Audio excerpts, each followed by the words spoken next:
অভিযোগ কি, তো ফটোগ্রাফিক এভিডেন্স আছে।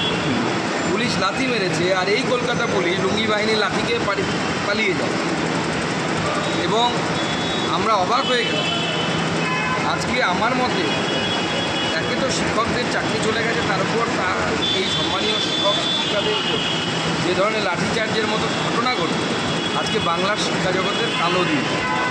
এবং তারপরেও পুলিশ নাকি বলেছে আইন ভাঙলে এই ধরনের নাকি লাঠিচার্জ হবে, ব্যবস্থা নাকি হবে। আমি এই পুলিশকে, ডিজি সাহেবকে প্রশ্ন করতে চাই যে গতকাল যখন এই যে তাণ্ডব চলছিল তখন আপনার আইন কোথায় ছিল? ডেডলক হয়েছিল, তখন আন্দোলন চলাকালীন আলোচনা হয়নি? তার তো ভুলে গেছে, হয়তো পরে তৃণমূল কংগ্রেসে এসছে, হয়তো আমার জানা নেই কবে উনি তৃণমূল কংগ্রেসে এসছে।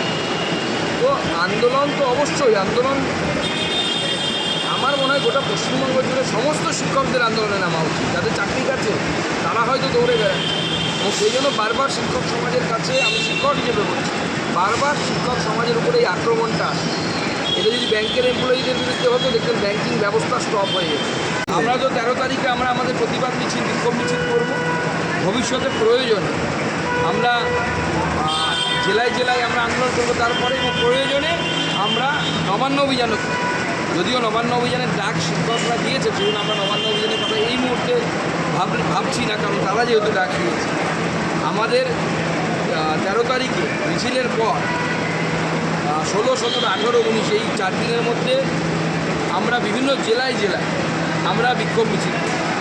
এবং প্রয়োজন যদি হয়, দেখি যদি শিক্ষকদের নবান্ন অভিযান হলো না বা কোনো কারণে বাতিল হলো, তাহলে আমরা আগামী দিনে নবান্ন অভিযান করব, মুখ্যমন্ত্রীর পদত্যাগ এবং গ্রেপ্তারের দাবি। কিন্তু না দেবো তো, মুখ্যমন্ত্রী বলে দিয়েছে সেদিন তো রেড রোড, এটা আপনাদের সরকার, সরকার আপনাদের সাথে আছে।